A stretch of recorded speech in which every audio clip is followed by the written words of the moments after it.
Mi samba vivió conmigo, parte de mi soledad. No sé si ya lo sabrá. Boa noite, gente. Estamos com mais um vídeo do canal. Hoje eu vou seguir falando dos modelos da dupla camada elétrica. Eu acho que vai ser o último vídeo. Vou revisar rapidamente com os conceitos do modelo de Guy-Chapman e depois vou adicionar a camada compacta que tinha sido desprezada anteriormente. Então, vamos lá. Aqui temos dois resultados, um obtido na concentração relativamente baixa e outro a uma concentração mais alta. A gente tinha visto no vídeo anterior que aqui, pertinho do potencial de carga zero, o modelo de Guy-Chapman dava certo, mas só aí, né?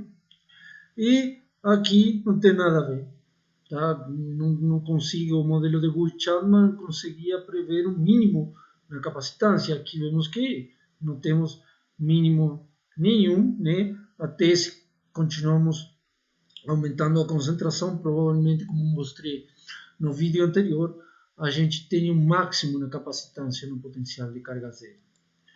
Então vamos lá, como era nosso modelo um pouquinho mais completo da dupla camada elétrica, era desta maneira, né? E este resultado e este quadrinho que eu mostrei no vídeo anterior não respondem às perguntas anteriores. Vejam que se temos uma concentração baixa, aqui temos mais ou menos uns 300 Armstrong do rádio de Debye. Ou seja, isso quer dizer que temos uma camada difusa bastante extensa e que se estende muito mais que a camada compacta. Portanto, a variação do potencial, aqui imaginemos que temos um potencial mais ou menos nesse valor aqui, e o potencial começa a descer, né?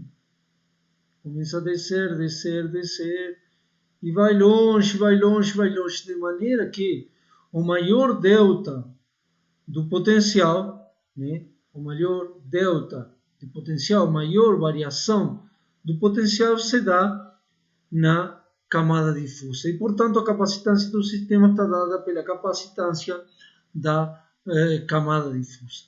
Agora, se a gente vai a concentrações 0,1 molar ou maiores, em 1 molar, por exemplo, aí já a mudança do potencial vai se dar aqui, bem do lado do eletrodo.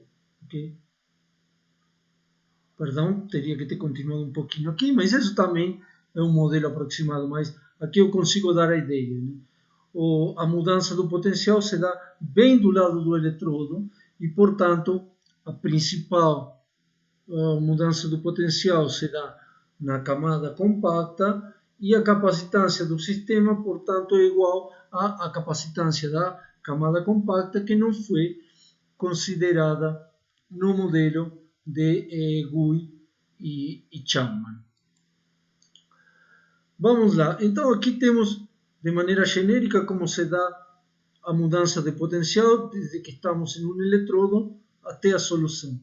Vejam que anteriormente eu coloquei que o potencial era constante durante o eletrodo. Isso funciona bastante bem para metais, né? Mas isso aqui está feito, essa figura que eu coloquei de propósito para um semicondutor, onde temos uma camada difusa devido a que temos uma mobilidade de portadores muito menor que a mobilidade dos elétrons em um metal. Quando falo de mobilidade de portadores em um semicondutor, falo de mobilidade de elétrons e buracos, que é muito menor que a mobilidade dos elétrons em um metal. Portanto, temos uma camada difusa. Mas a gente se vai esquecer dessa camada difusa no semicondutor. E vamos considerar que a maior mudança do potencial se dá ou na camada compacta ou na camada difusa ou em uma mistura das duas, como é neste exemplo aqui. No modelo de Guy-Chapman consideramos só a camada difusa. Para ter um modelo mais completo, precisamos considerar a camada difusa e também a camada compacta, que, como vimos anteriormente, é muito importante quando temos concentrações altas de eletrólito. Como consideramos um modelo de capacitores, temos que lembrar as equações para a capacitância, e esta equação aqui é especialmente útil. Vejam que a capacitância para um capacitor de placas paralelas está dada pela permitividade do dielétrico que temos entre as camadas paralelas e pela distância entre as camadas paralelas.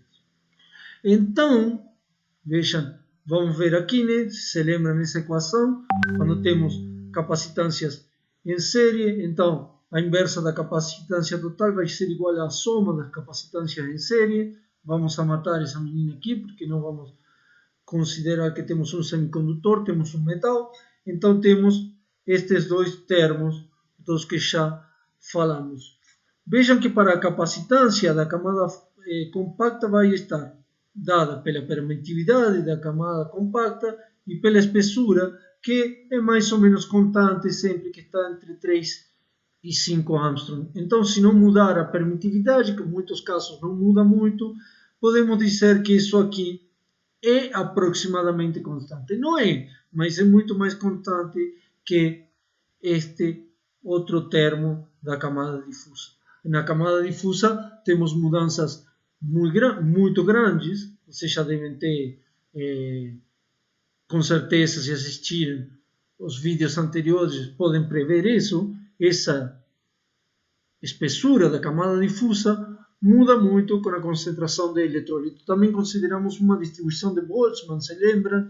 Então, se mudamos a temperatura, podemos mudar bastante também essa espessura da camada difusa. Então, vamos lá. Se a gente conhece isso aqui, que temos um modelo de Guy-Chapman, e se de alguma maneira a gente calcula esse aqui, meio que pode calcular a capacitância do sistema. Ok? Eu queria falar, antes de mostrar como calcular ou como medir alguns números, estou lembrando que aqui temos entre 3 e 5 Armstrong, potenciais típicos em meio aquoso são de 1 voltio, e além disso, para facilitar a conta, então se em 1 voltio temos de 3 a 5 Armstrongs, o campo elétrico que temos nesta região, onde eu falei que principalmente mudava o potencial eletroquímico, né? Temos campos da ordem de 1 milhão de voltios por centímetro, o que é um campo elétrico gigante. Aí vocês podem ter uma magnitude das forças que temos envolvidas em um sistema eletroquímico. Então, em Guy-Chapman consideramos que esse potencial mudava porque mudava uma densidade de carga, se lembram, em função de x, vamos considerar isso aqui x, né? Uma carga iônica, ok? Então, a verdade é que o potencial muda sim, porque temos uma carga aqui e uma carga aqui, dado principalmente pelos íons, né? Mas aqui temos dipolos, né, do solvente, mas também temos o dipolo do metal, que eu falei em 2 aulas anteriores. Portanto, temos um componente iônico e um componente dipolar a essa mudança de potencial, que também não foi considerado no modelo simples de Guy e Chapman. Então, as coisas, na verdade, são bastante mais complicadas aqui na camada compacta que na camada difusa. E quando essa camada compacta é importante, aí dá ruim o modelo de Guy e Chapman. Então vamos lá. Como podemos calcular esses dois termos? Podemos calcular da seguinte maneira. A gente falou que a capacitância total era igual a, ou muito parecida à capacidade da camada compacta quando temos concentrações altas. Então, se a gente faz uma medida a concentrações altas, na verdade é melhor fazer ainda a concentrações maiores que 0,1 molar, por exemplo, 1 molar, né? Aí, isso aqui vai ser desprezível, se não se lembra, volte uns minutos para trás, né? Então, a capacitância vai ser igual à capacitância da camada compacta. Okay? E como ela não muda muito com a concentração, quando tenhamos uma medida em solução diluída, esse termo aqui podemos considerar que é o mesmo que aqui. Okay? Então, a diferença entre a capacitância experimental medida e a capacitância experimental medida e a capacitância da camada compacta me vai dar a capacitância de Guy-Chapman, a qual também a gente pode calcular com o modelo. Né? Bom, agora por último queria falar uns detalhes da camada compacta, né? Umas medidas experimentais temos aqui. Não me lembro qual solução era, deve ser fluoreto de sódio, né? Provavelmente. Então temos para mercúrio e para prata 1, e a capacitância da camada compacta em função da carga muda mais ou menos desta maneira, a carga que está relacionada com o potencial, como vimos anteriormente. Então, isto aqui eu decidi escrever, por se vocês quiserem botar um print screen ou colocar uma pausa e copiar isso aqui, né? Então, quis colocar algumas coisas importantes sobre a camada compacta. Como já comentamos, esta domina quando temos altas concentrações de eletrólito, porque aí a camada difusa vai embora. Né? Então, depende da densidade de carga, não? A capacitância do capacitor depende da carga, e depende bastante menos da temperatura, não é como na camada difusa que a gente tinha uma distribuição de Boltzmann. Aqui temos moléculas de solvente especificamente absorvidas. Muda muito com o metal, com o tipo do metal, né? Porque está formado com as moléculas do solvente interagindo com o metal. Então, se mudamos o metal, vai mudar essa interação e vai mudar a camada difusa. Caiu o microfone, espero que não tenham perdido nada antes, né? E, portanto, se mudamos as caras cristalinas do metal, vai mudar a capacitância. Se lembram quando mostrei aquele resultado com diferentes fases de prata que mudava a capacitância? Isso era porque mudava a capacitância da camada compacta. E nesse vídeo estávamos falando só da camada difusa. Não depende muito do tipo de íon que usamos, sempre e quando o íon não se absorva na camada compacta. Então não depende porque o íon não está em contato com o eletrodo. E algo que é interessante é que tem um máximo não potencial de carga zero. Se lembram disto porque eu vou falar agora nos próximos 2 slides, onde já vou finalizar esta aula. Então, os íons, se lembram que a gente tinha considerado que tínhamos pontos, não íons, e tínhamos aqui um dielétrico, ou seja, não tínhamos estrutura nenhuma. Mas a verdade é que as moléculas de solvente, tanto os íons e os íons solvatados, têm estruturas, são estruturas organizadas. Isso gera problemas no modelo de Guy-Chapman. Né? Então, o que acontece? Se a gente vai aqui, vejam como estão apontando a maioria dos dipolos para o eletrodo que está carregado positivamente. Se a gente começa a diminuir a carga positiva, esses dipolos vão começar a se orientar de outra maneira. Aliás, se a gente botar uma carga negativa aqui, esses dipolos vão virar. Okay? Isso vai fazer com que a permitividade mude. Okay? Quando temos carga zero, o que acontece? Esses dipolos estão de uma maneira mais ou menos randômica para qualquer lugar. Agora, quando a gente vai aumentando a carga, eles se vão alinhando. E esse alinhamento gera aqui o que se chama dielectric saturation, e essa permitividade vai caindo quando esses dipolos se vão orientando, e por isso, quando a gente carga o eletrodo, vai diminuindo a capacitância, como vimos aqui. Aqui temos a carga zero, né?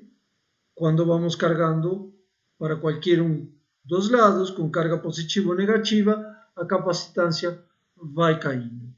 Qual é o outro efeito que temos?